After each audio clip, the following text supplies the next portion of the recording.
You know what's funny? Sometimes the people who change everything aren't the loudest people in the room. They are the ones asking questions. Simple questions. Questions everyone else ignored. The following week, something unexpected happened. For the first time since the video went viral, somebody stopped judging, stopped commenting, stopped sharing, and started asking questions. Questions. Because sometimes, one question is all it takes to bring down a mountain of lies. Meet Femi Balogun, a journalist.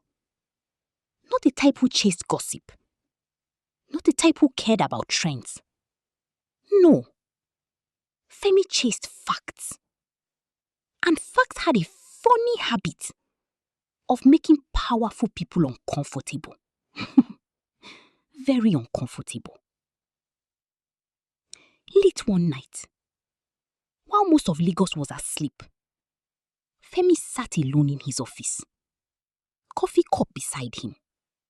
Laptop glowing. Eyes fixed on Zara's viral video. Again and again and again. Play. Pause. Hours passed. One search became another. Another became 10. Then suddenly, she found something. A fan account. One of those accounts that save everything influencers post. Even the things they delete. Especially the things they delete. The internet never forgets. Never. Curious, Somto clicked play. At first, nothing seemed unusual. Then, her eyes widened. She sat upright, paused, rewound, played it again. Oh my God! The words escaped before she could stop them. Because what she was watching was the original video. Not the viral one. The original one. And it told a completely different story. The dispatch rider apologized. Witnesses defended Chike. People tried calming the situation. Even Chike himself was trying to walk away. Almost everything that made him look guilty had been removed. Cut. Edited. Deleted. Gone. The viral version wasn't the full story. Not even close.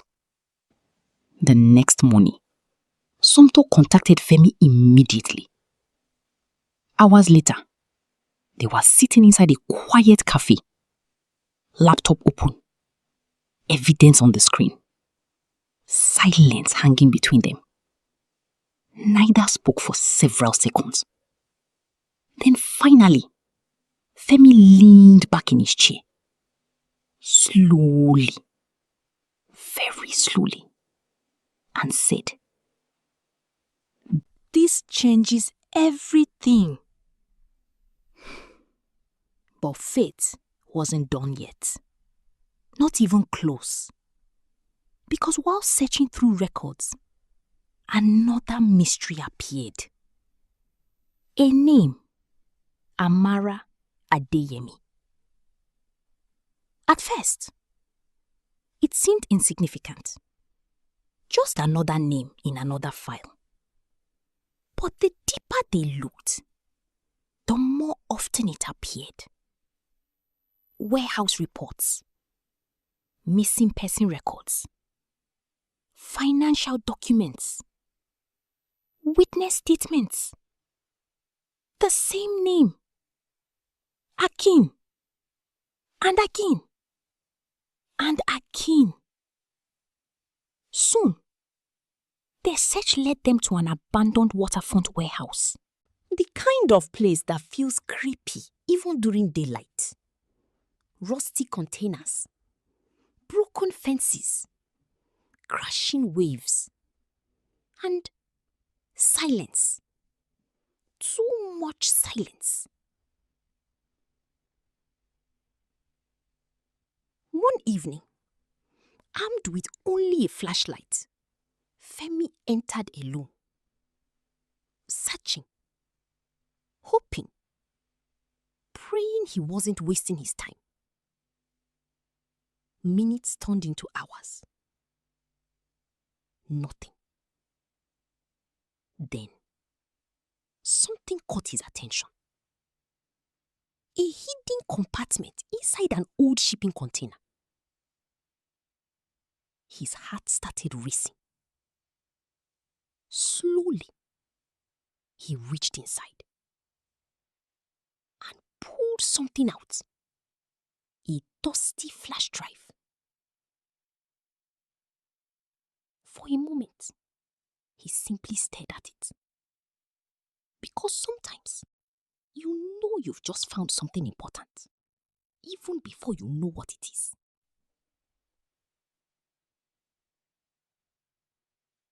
Back at his office, he inserted the flash drive. The screen flickered. Files appeared. Folders. Documents. Videos. Financial records. Photographs. Evidence. Lots of evidence. Too much evidence. As file after file opened, Femi's face changed. Shock, disbelief, concern, fear. Because this wasn't ordinary corruption. This was bigger. Much bigger. A network. Powerful people. Dangerous people. People who believed they were untouchable. Then, he found a photograph. And everything changed. A smiling young woman, standing beside a little girl. The photo looked ordinary, until he read the name beneath it. Zara Adeyemi. And beside her, a younger Zara. Femi blinked, looked again, then again. No way. That couldn't be possible. But it was. The resemblance was undeniable. Amara wasn't a stranger. She wasn't random.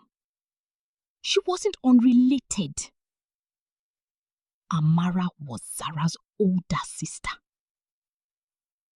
The same Zara who started the viral scandal. The same Zara whose video destroyed Chike's reputation. The same Zara who had absolutely no idea she was connected to the mystery. When she learned the truth, her entire world shattered. Gone was the confident influencer. Gone was the online celebrity. Gone was the woman obsessed with followers and views. Now, she was just a sister. A sister trying to understand what happened to someone she loved. She locked herself inside her apartment, surrounded by old photographs, family letters, forgotten documents, and memories.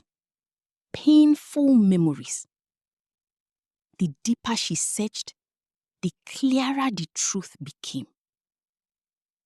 Years ago, Amara discovered something dangerous, something powerful people wanted hidden.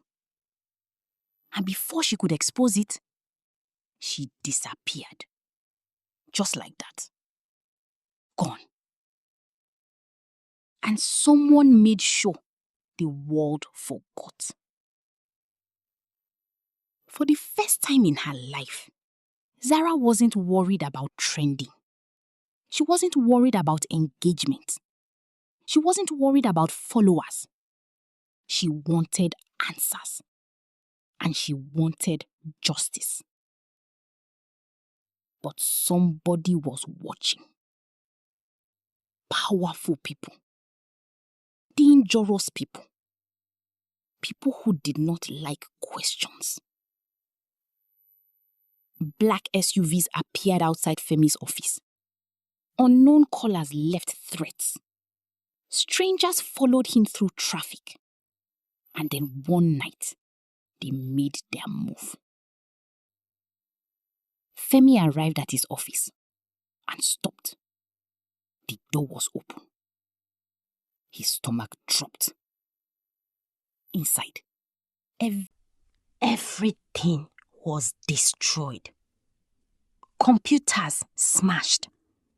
Documents scattered. Drawers emptied. Evidence missing. The message couldn't have been clearer.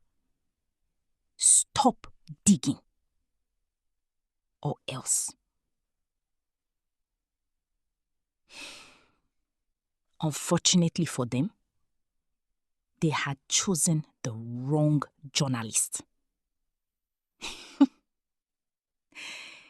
Because if there was one thing Femi hated, it was being threatened. Days later, he arranged a secret meeting. Present were Chike, Somto, Zara, and himself. 4 people. 4 completely different lives.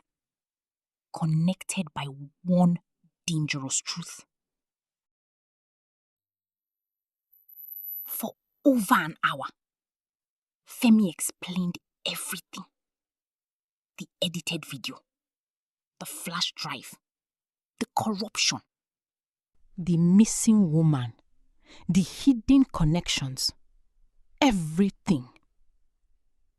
When he finished, nobody spoke. Not immediately. The room felt heavier somehow. Finally, Chike broke the silence.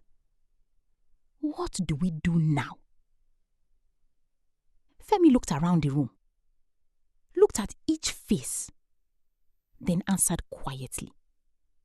We finish this. And just like that, an unlikely team was born. A librarian, a student, an influencer, and a journalist standing against people far more powerful than themselves. But while they were making plans, their enemies were making plans too. And their enemies moved faster. That night, Chike and Somto sat at home discussing everything, trying to process the impossible, trying to make sense of it all. Then suddenly, darkness. The lights went out. The entire apartment, silent, still, dark, too dark. Daddy, Somto whispered. Then she walked toward the window and froze, completely froze. Outside, across the street, several shadowy figures stood motionless, watching, not talking, not moving, just watching. And then, one of them smiled. The war had officially begun.